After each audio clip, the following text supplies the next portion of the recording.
Ladies and gentlemen, good evening. Tonight we're going to talk about dreams. Our dreams. It's alright. The love, the passion, the anxiety to dream, to expose our music to the world. Give us a round of applause. Thank you. Hello and welcome to my channel. I am Courtney, and on my channel I plan to share with you guys all of the experiences that I've been enduring in this international traveling. I am a teacher, that's why I'm traveling internationally, and there are a lot of stray dogs in the country I'm in right now in Thailand. Don't come over here. And they like to walk up on you, and let me show you what they look like. Look at them. Okay, go. No, don't, go. See, this is not fun. Hey, go. They always come near me, y'all. Go over there, itching and scratching. And ain't no telling what he's carrying, so I don't want any type of contact. Alright, well, he wanted to come say hey. So we have a visitor already. Cool. So, y'all see me keep moving, it's because there are a lot of stray dogs here.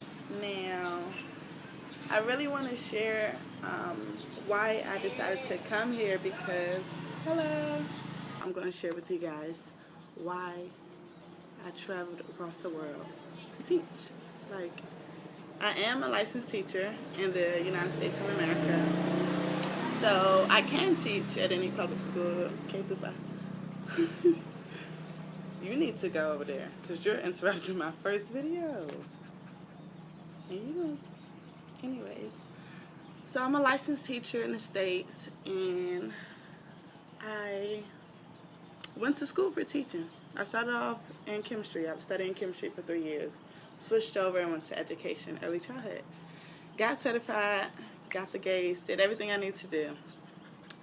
But probably about 2 years before I graduated, I knew that I wanted to travel outside of my country and learn about different cultures while teaching. For many reasons. One of the main reasons is, one, I just wanted to travel. I wanted to see more than what I was seeing in just the States, in different parts of the States. And for two, I already knew I wanted to teach. I enjoy working with kids of all ages. Good. Okay, his friends called him. Good. Okay, now I can focus. So, one, I wanted to travel. Two, I know I wanted to work with children. So while I was in school, closer to graduating, about a year and a half of graduating, I started looking up other countries who valued education, because in the States, I don't feel like education is really valued. But in the level that I wanted to work with, it wasn't really valued. The pay was decreasing. Teachers were getting cuts, a lot of budget cuts, just a lot. And I didn't like that. I didn't want to go into a career that I had spent so much money on in school and feel like I'm still going to be struggling because the pay and everything wasn't really adequate as far as the work and what they want you to bring to the table as a teacher. They weren't really paying you that same. So I had an issue with that. I'm not in a position where I can do anything about it. So I decided I wanted to go to another country because it's valued more there. So before I was about to graduate, I had to take this multicultural international education course, and my professor was a woman from India. And of course, throughout her course, we did a lot of research on other cultures and how their education system was working and things that we could take from it. So that class really sparked my interest in wanting to teach. After that course, I looked into Asia, and I didn't know anyone who taught overseas. I never met anyone, never talked to anyone before applying for the job that I did. Close to graduating, all the professors are like, you got to tell us what county you want to teach, you know, where you want to go. And of course, I went to school in Georgia, so a lot of people are like, well, I'm going back to Fulton County, I'm going to DeKalb, I might stay in Carroll County, I might be in Cobb County, all these different counties everyone was talking about. And they were asking me, and I was like, well, I'm looking to go into Asia, a whole nother country. And of course everyone's like, well, what? Why by yourself? You know, who do you know there? Why are you doing that? And so it was a lot of like wows in response. And I expected that, so that was cool. But I really wanted to, I knew I wanted to go to Asia. But one of the reasons I feel like that was a good move, because the pay is good in Asia. I'm still in Asia. I'm in Thailand right now. I'll talk about that in another video. But so the pay was really good. The cost of living there was super cheap. And it just seemed like the company that I went with, everything was taken care of. They're going to provide my housing. They provide me with the TEFU, paid for my flights with Delta, 25 hours. They were basically paying me to live in their country.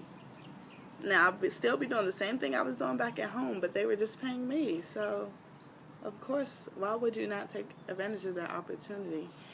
And I feel like a lot of people don't look at that option or don't see that opportunity because they might not know people in their life who's done it. They might have not talked to anyone personally who's done it.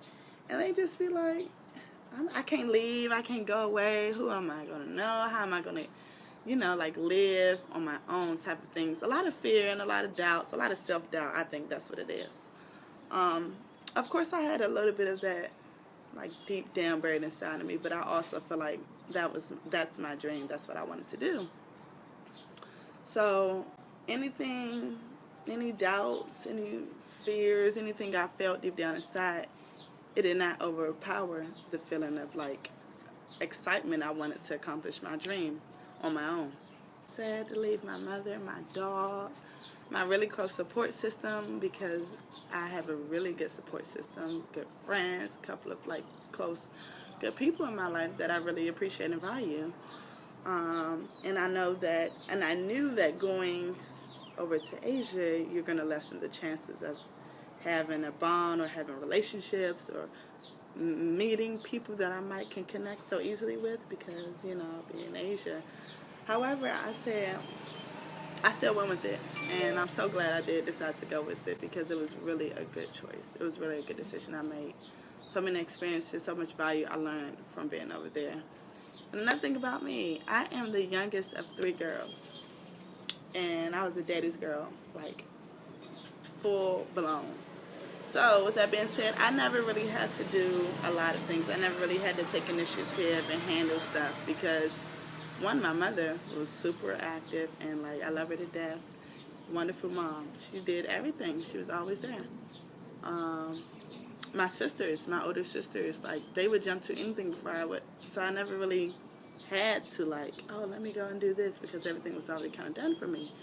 So a part of me was kind of thinking, are you sure you're going to be able to live on the other side of the world with none of your support system? Like no one's going to take initiative. Who's going to be doing all of this stuff for you, you know? So that was my lifestyle like growing up. Of course I was learning responsibility, but I still never really had to be in the front seat for a lot of things.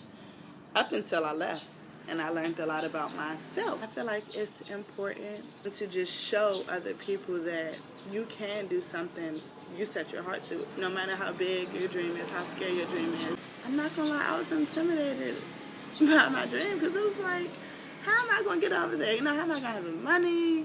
Who am I gonna talk to? I was definitely afraid, but I was more so determined, and it feels great. I want to share the information, and I want to help other people, other Black women, travel and work and get paid. And you don't have to go to the military to travel. You do not have to marry somebody in the military to travel. Because a lot of people think that. I cannot tell you guys how many Black people I met, men and women, over in China who met me, and they were like, are you in the military, you know? No, I'm not in the military. And you don't have to be in the military. You don't. But there are so many opportunities, so many jobs, so many schools who are looking for native English speakers, and they value us, and they do pay. Now, like I said, the cost of living is so much cheaper, so you just got to factor in a lot of different things, which I'll share in other videos. But I want to inspire, and I want to encourage, and I want to strongly advise anyone out there to continue to pursue your dream and do not give up and do not feel discouraged. Do not, because it is possible. And if you got something you want to do it. Do it. Don't doubt yourself. And we spend too much time second guessing and thinking so much and what if. Just do it. Just do it. Line your ducks up and get your list together, what you need to do, and make it happen. I'm not the only black woman over here. I don't see that many, but I definitely want to see some more. And subscribe, share. I plan to share many more videos, clips of me and my kids, my lifestyle, what I'm eating, how I'm communicating with people. It's exciting and it's entertaining, you know. It's a lot. But thank you guys for listening. I'm really glad to share. I'm really grateful for the opportunities that's been presented to me. And I hope that I can make a difference and inspire anyone else out there. All right. Bye-bye. Sawadee-ka. We sit back and watch all of the shows. We sit back watching the fancy videos. But we know our time is gonna come, because we two have got chosen ones. He has something locked away for me. He only needs down one code key, and I'm gonna open it, expose my music to the world. I'm tired of sleeping, I'm constantly dreaming.